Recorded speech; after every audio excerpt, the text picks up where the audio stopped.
ಎಲ್ಲರಿಗೂ ನಮಸ್ಕಾರ.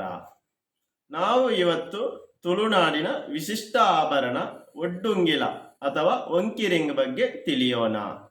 ತುಳುನಾಡಿನ ಜನರು ನಾಗನನ್ನು ಆರಾಧಿಸುವವರು. ಆದ್ದರಿಂದ ತುಳುನಾಡಿನ ಮದುವೆಯಾದ ಮಹಿಳೆಯರು ಒಡ್ಡುಂಗಿಲ ಅಥವಾ ವಂಕಿರಿಂಗನ್ನು ಧರಿಸುತ್ತಾರೆ. ವಂಕೆ ಉಂಗುರ ಅಥವಾ ಒಡ್ಡುಂಗಿಲ ದುಷ್ಟರ ವಿರುದ್ಧ ವಧುವನ್ನು ರಕ್ಷಿಸುತ್ತದೆ ಎಂಬ ನಂಬಿಕೆಯೊಂದಿಗೆ ಆಚರಣೆಯ ರೂಪದಲ್ಲಿ ವಧುವಿಗೆ ಕೊಡುವ ರಕ್ಷಾ ಕವಚವಾಗಿದೆ.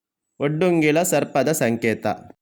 ಒಡ್ಡುಂಗಿಲ ಹಾವಿನ ಎಡೆಯಂತೆ ವಿ ಹಾಗೂ ಯು ಆಕಾರದಲ್ಲಿದೆ. ಸರ್ಪವು ಪ್ರಕೃತಿ, ಫಲವತ್ತತೆ, ಅದೃಷ್ಟ, ಬುದ್ಧಿವಂತಿಕೆ, ಆಧ್ಯಾತ್ಮಿಕ ಬೆಳವಣಿಗೆ, ಪುನರ್ಜನ್ಮ, ಪುನರುತ್ಪಾದನೆ, ರಕ್ಷಣೆ, ಸಮತೋಲನ ಸಂಕೇತವಾಗಿದೆ. ಆದ್ದರಿಂದ ತುಳುನಾಡಿನ ಮದುವೆಯಾದ ಮಹಿಳೆಯರು ಒಡ್ಡುಂಗಿಲವನ್ನು ಧರಿಸುತ್ತಾರೆ. ಈ ಒಡ್ಡುಂಗಿಲದ ವೈಶಿಷ್ಟ್ಯತೆಯನ್ನು ನೀವು ತಿಳಿದುಕೊಳ್ಳಿ, ನಿಮ್ಮವರೊಂದಿಗೆ ಹಂಚಿಕೊಳ್ಳಿ. ಧನ್ಯವಾದಗಳು.